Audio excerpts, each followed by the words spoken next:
श्री कृष्णाय नमः। कृष्णं वंदे जगद्गुरु।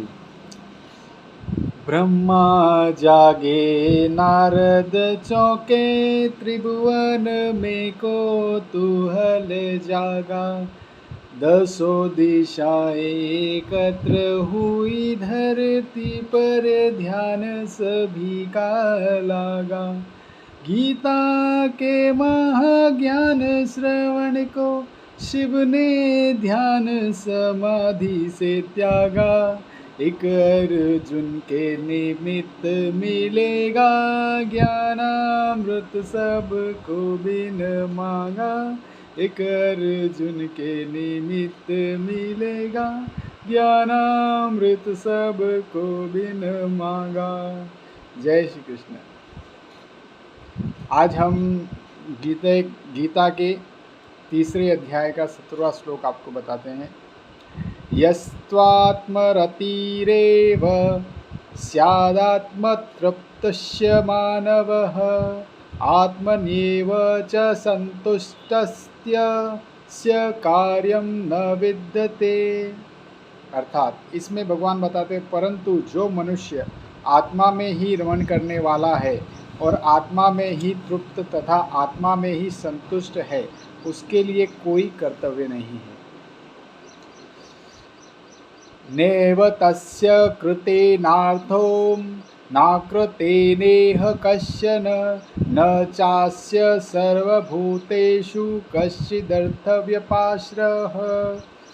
उस महापुरुष का इस विश्व में न तो कर्म करने से कोई प्रयोजन रहता है और न कर्मों के न करने से ही कोई प्रयोजन रहता है, तथा संपूर्ण प्राणियों में भी इसका किंचित मात्र भी स्वार्थ संबंध नहीं रहता।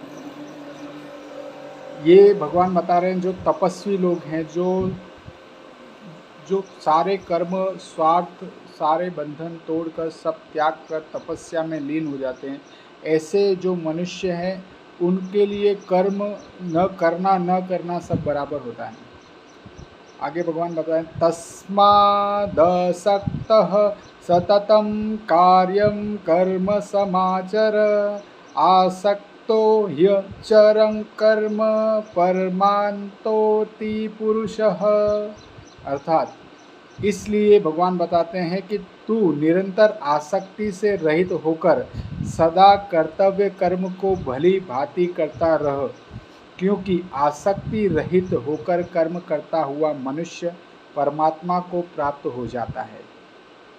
ये भगवान को प्राप्त करने का सबसे सरल उपाय भगवान ने इस श्लोक में बताया है कि आसक्ति से रहित। आसक्ति का अर्थ क्या होता है कि किसी भी जो लोभ लालच स्वार्थ व्यसन वासना के बिना, जो भी लोक वासना या किसी भी प्रकार की वासना के बिना स्वार्थ के अगर आप कर्तव्य कर्म करते हैं, सत्कर्म करते हैं, तो ऐसा कर्म करते अगर आप जीवन व्यतीत करते हैं तो निश्चित ही आपको परमात्मा की प्राप्ति होगी।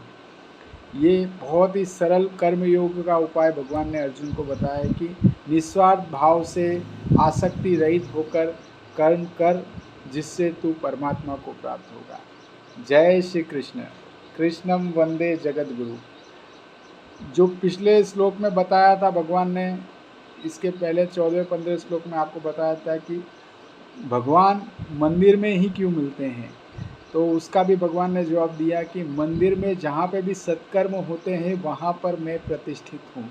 इसीलिए भगवान के मंदिर बनाए गए बहुत सारे, जहाँ पे हमारे पूर्वजों ने मंदिर बनाए, और उन मंदिरों में बहुत सारे सत्कर्म होते हैं, और सत्कर्म होने से वहाँ पे भगवान की प्रतिष्ठा होती है। इसलिए भगवान वहाँ पे जाके लोग पूजा करते हैं, अर्चना करते हैं, जिससे उनको लाभ होता है।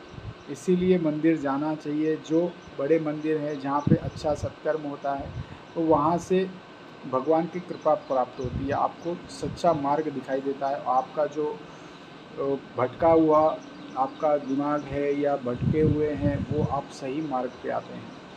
जय श्री कृष्ण। कृष्णं वंदे जगद्गुरु।